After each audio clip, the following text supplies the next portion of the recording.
জীবন মানুষকে কত কিছু শিখিয়ে দেয় তাই না? শুধুমাত্র সময়ের অপেক্ষা। যেটা কোনোদিনও করিনি সেটাই আজ করতে হচ্ছে। আর সেই কাজ করতে গিয়ে নাজেহাল অবস্থায় আমি, আমার শাশুড়ি মা প্রত্যেকে। তো হাসতে, হাসতে আজকে পুরো ভিডিওটা আমরা করেছি সত্যি কথা বলতে গিয়ে। তো চলুন নতুন দিনের সাথে নতুন ব্লগটি শুরু করছি। আশা করছি সকলে আমার প্রিয় পরিবারের ভালো আছেন, সুস্থ আছেন। উত্তর দিনাজপুর থেকে আমি পায়েল নিয়ে হাজির হয়েছি একটা ছোট্ট মিষ্টি ব্লগ। দেখুন গতকাল হচ্ছে গিয়ে বুধবার আর আজ বৃহস্পতিবার আপনারা ঠিক ৫টার সময় ব্লগখানা দেখতে পাবেন। তাহলে চলুন শুরু করা যাক আজকের একটি নতুন আয়োজন। সকালে একখানা মিনি ব্লগে দিয়েছিলাম, যারা যারা দেখেছেন তারা তো জানেনই যে আজকে ৫টার সময় আমি বলেছিলাম ব্লগটা আসবে। তো দেখুন যেমন কথা তেমন কাজ, আমি কিন্তু চলে এসেছি আপনাদের সাথে গল্প করতে। সকালবেলা উঠেই ঝাঁটাটা না ধরলে তো হয় না, তাই না বলুন? আমাদের প্রত্যেকটা মেয়ের পাকা বাড়ি হোক কিংবা কাঁচা বাড়ি, ঝাঁটাটা কিন্তু ধরতেই হয়। তো আমিও তেমনই ঘুম থেকে উঠেই দেখতে পেলেন ভালো করে উঠানটাকে ঝাড় দিয়ে নিচ্ছি। তারপরে যাব ঘরের কাজে, কারণ বাইরেটা পরিষ্কার করে নিলে না নিশ্চিন্ত হওয়া যায়। কারণ গৃহস্থ বাড়ি তো সকলে মানে নিজের নিজের কাজে বেরোয়, কেউ ব্যবসা করে, সে মানে কেউ মাঠে ঘাটে যায়, তো নাকি বাসি উঠোন পেরোতে নেই, আমার শ্বশুরমশাই বলেন, ঠিক আছে? তো সেই কারণে আমিও ওই যে উঠান ঝাড় দিয়ে নিচ্ছি। আর আমার শ্বশুরমশাই এই যে সকালবেলা তিনিও ঘুম থেকে উঠে কিন্তু তার প্রথম কাজ হচ্ছে গরু ছাগলকে খাবার দেওয়া আর তাদের জায়গাটা পরিষ্কার করা। সত্যি কথা দেখুন এরম মানুষ কত মানে বলে না যে এরম মানুষ পাওয়া যায় না, আজকাল দেখাও যায় না।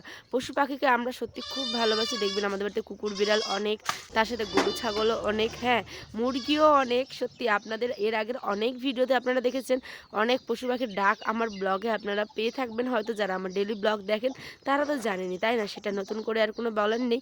তো এই যে ছাগলগুলোকে তাদের ঘর থেকে বের করে দেওয়া হয় যেহেতু অনেক বেলা হয়ে গেছে। আর বেলা হয়ে গেলে না ছাগলগুলো ঢুকে থাকতে চায় না, জানেন? কালো সাদা কত রঙের ছাগল, তাই না বলুন? আমার বাবার বাড়িতে আবার এই সমস্ত কিছু ছিল না, জানেন? কিন্তু শ্বশুর বাড়িতে এসে এই সমস্ত কিছু দেখে খুব ভালো লাগে আমার আজকাল। তারপরেই চলে আসলাম হচ্ছে গিয়ে উঠোন ঝাড় দেওয়া তো হয়ে গেছে, বারান্দা টারান্দা সমস্ত কিছু দেওয়া হয়ে গেছে, এবার এসেছিলাম কলপাটটাকে ঝাড় দিতে। এই জায়গাটা ঝাড় দিইনি কেন বলুন তো? এখানটায় আমার শ্বশুর বাবা বারণ করলো, কারণ তিনি তাদের জায়গাটা মানে বাবাই পরিষ্কার করে, সেই কারণে বলছে ওটা রাখ, আমি এখন কাড়ি কাটবো, মানে কান্ডি যেটা বলা হয় না, তারগুলো গরু যে খায় সেইগুলোই আর কি কান্ডি বলে আমাদের ভাষায়। তো সেগুলো কাটবে, তো বাবা আবার ওই জায়গাটা নোংরা হয়ে যাবে, তাই বলছে ওটা আমি একবারে করে দেবো। তা আমি বললাম ঠিক আছে। আর এখানটায় আমি আপনাদের বলছিলাম যে আমার একটা মুখের নতুন চেঞ্জ এসছে। কে কে আমার ডেলি ব্লগ দেখেন, যারা দেখেন তারা তো জানেনই যে আমার নাকছাবিটা হারিয়ে গেছিলো। তো সেটাই আর কি বলছিলাম যে আমার মুখটাতে একটু চেঞ্জ, একটা মেয়ের বিয়ের পরে দেখবেন নাকছাবিটাই কিন্তু তার পরিচয় হয়ে ওঠে, সত্যি কথা বলতে। হ্যাঁ কয়েকদিন ধরে ওটা হারিয়ে গেছিলো, তো সেই কারণে আমি মানে পড়তে পারতাম না, তো মুখটা কেমন জানি পুরো একদম বাজে লাগতো। তো আয়নের আব্বা ঠিক করে এনেছে, তো এখন পড়ছিলাম সেটাই জানাচ্ছিলাম।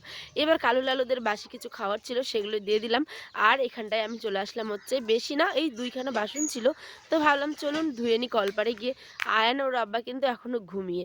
ওই যে বললাম দেখলেন শ্বশুর মশাই এখন কান্ডি কাটবে, দেখুন আমি বাসন ধুচ্ছি আর শ্বশুর মশাই কিন্তু কান্ডি কাটছে, মানে কাড়ি কাটছে। তাই জায়গাটা ওখানটায় আবার পরিষ্কার করতে হতো, তাই না বলুন? তাই একবারেই বাবা পরিষ্কার করে দেবে বলেছে। তো এখানটায় আমি ভালো করে বাসনগুলো ধুয়ে যাব ঘরে। আর জানেন আজকে যা অবস্থা হয়েছে, স্কিপ না করে পুরো ভিডিওটা দেখুন। সত্যি কথা বলতে মানে ল্যাটা মাছ, আমরা যাকে গ্রামের ভাষায় শাটি মাছ বলি, ঠিক আছে?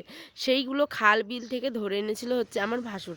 তো ভাসুর যেহেতু নিয়ে এসেছে তো জিলিয়ে রেখেছিল, তো আমার শাশুড়িমা আমাদের দিয়েছে কয়েকখানা, মানে ওটাকে ভর্তা করে খায়। আমি তো খেতাম না, আমি এই শ্বশুরবাড়িতে এসে প্রথম খাই, মানে সানা করে। খুব সুন্দর হয়েছিল সানাটা। তো শেষের দিকে দেখাচ্ছি কী কী দিয়ে করেছিলাম। তার আগে এই যে সকালে তো রান্না করতে হবে, তাই না? তাই আয়নের আব্বা নিয়ে এসেছিলো এখানে তরই। তো তরই আর আলু, মানে আলু তো নেই, ছোট ছোট কিছু কিছু আলু ছিল। তো সেগুলো দিয়ে একটা নর্মাল তরকারি করেছিলাম হালকা পাতলা করে, শুধুমাত্র কাঁচা লঙ্কা পেঁয়াজ কুচি দিয়ে, যেহেতু আয়নও খাবে আর আমারও মানে বিগত ২-৩ দিন ধরে শরীরটা খারাপ, তো ইচ্ছে করছিল না অত ঝাল ডাল স্পাইসি করে রান্না করে, নর্মাল ঝোল খেতে ইচ্ছে করছিল। তাই শুধুমাত্র এই যে তেলে পেঁয়াজ আর কাঁচা লঙ্কা ফোড়ন দিয়ে হালকা ভাজা ভাজা হয়ে গেলে পরেই এখানটায় তরই আলুগুলোকে ভালো করে নাড়িয়ে চাড়িয়ে হলুদ লবণ দিয়ে রান্না রেডি। তারপর একটা গুঁড়ো মশলা দিয়েছিলাম যেটা হচ্ছে ৫ ফোড়নের, জাস্ট হালকা করে যাতে একটু মানে ঝোলটা টেস্ট করে সেই কারণে। আর এখানে একটু গতকাল রাতের চিকেন ছিল। তারপর রান্নাবাড়ি হয়ে গেছে, কিছুক্ষণ রেস্ট টেস্ট নিয়ে তারপরে স্নান টান সেরে এই যে পাউডার মাখছিলাম। আমার আবার মুখে ক্রিম লাগানোর পর পাউডার না দিলে ভালো লাগে না, জানেন? কারণ পাউডার লাগানোর পর যে মুখটা ঠান্ডা একটা হাওয়া মানে লাগে না, সেটা আমার খুব ভালো লাগে, জানেন? তো সেই কারণে এখানে সুন্দর করে একটা পাউডার দিচ্ছিলাম। আর এখানটায় তো আমার মানে কি বলবো, তো নরম যে হয় না মুখে পাউডার লাগানো, সেটা অনেক দিন আগে শেষ হয়ে গেছে, তাই ওড়না দিয়েই দিচ্ছিলাম। তারপরে এটা বিকেলবেলা এখানে নিয়ে আসছিলাম হচ্ছে গিয়ে কচু পাতা নিয়ে এসেছি কেন বলুন তো? ওই যে মাছগুলো আমরা বাছবো ধুবো, একটাতে ছাই নিতে হবে আর একটাতে নিতে হবে হচ্ছে মেঘ মাছ। লাগিয়ে দিয়েছে আর মেঘের অবস্থা আয়ান, দেখেনছেন কি? বৃষ্টি মেঘের আসবে, অবস্থা আসো তাড়াতাড়ি খারাপ। এদিকে এসো। তো এখানটায় এসে আপনাদের ওরে সাথে একটু মজা বাবা, করছিলাম যে এটা মাথায় দিলে কেমন দারুণ হয়। মেঘ লাগিয়ে বৃষ্টির দিয়েছে। সময় কচু পাতা মাথায় দিতাম আগে ছোটবেলায়, তাই না? কে কে দিতেন? আমি তো খুব দিয়ে দৌড়ে বেরিয়েছি। তারপরে এখানে শাশুড়ি মা আর আমি মাছ কাটতে বসে পড়েছি জানেন। আমি তো কাটতেই পারিনি, আমি তো ধরতেই পারছিলাম না। সত্যি কথা বলতে অন ক্যামেরা আমি যেটুকু পেরেছি সেটুকু দেখেছি। এই যে কোনো রকমে এটা জাস্ট আয়নকে ভয় দেখানোর জন্য অনেক সাহস করে এটাকে ধরতে পেরেছি। নাহলে দেখবেন মানে সাটিবাজ ল্যাটা মাছ যেটা বলে, মানে কাটার পরেও না ছটপট ছটপট করে, তাই না বলুন? তো সেই কারণে এটা প্রথমবার জীবনে এটা করেছি। আর রান্না তো দূরের কথা, ধরেছি প্রথমবার। তো পারছিলাম না, তো যাই হোক মাকে বললাম, মানে শাশুড়ি মাকে। তো তিনি কেটে দিলেন। তারপরে আমি যাচ্ছি এখন হচ্ছে ধুতে। আর ওখানে কাঁঠালটা দেখছিলাম যে পেকেছে কিনা, কাঁঠাল খেতে হবে তো সেই কারণে।